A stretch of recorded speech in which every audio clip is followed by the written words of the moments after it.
Depuis 1902, elle trône en haut de Trégnac. Mais depuis 2011, plus personne.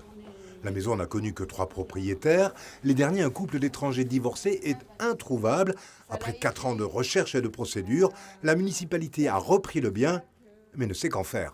Notre projet, c'est qu'une personne qui financièrement soit à l'aise puisse rénover quand même cette maison qui fait partie du patrimoine trégnacois. Dans la main gauche, c'est la clé.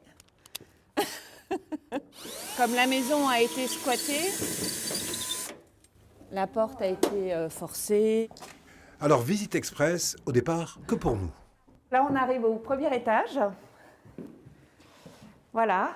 Voilà, de la cave au grenier sur 4 niveaux, c'est un peu le salon de la désolation. Il y a des murs, des fenêtres, des planchers et des restes de plafond. Vous avez une hauteur sous plafond qui est magnifique, avec tous les stigmates du manoir et les moulures que l'on peut encore voir. Et en suivant, comme vous le voyez, la pièce principale traversante, exposée sud, un bien qui possède un indéniable potentiel.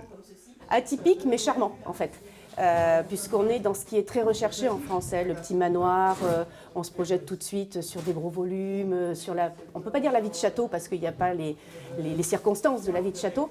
La vie de château, au tarif cabane, mise en vente 18 000 € pour 300 mètres carrés. 300 ? Ouais, Ben, c'est pas compliqué, à 1000 € du mètre carré, 300 000. voilà, de travaux. La demeure a été débarrassée, son vide-grenier aujourd'hui a fait un tabac. Pour la maison, les enchérisseurs ont 2 mois pour monter un projet.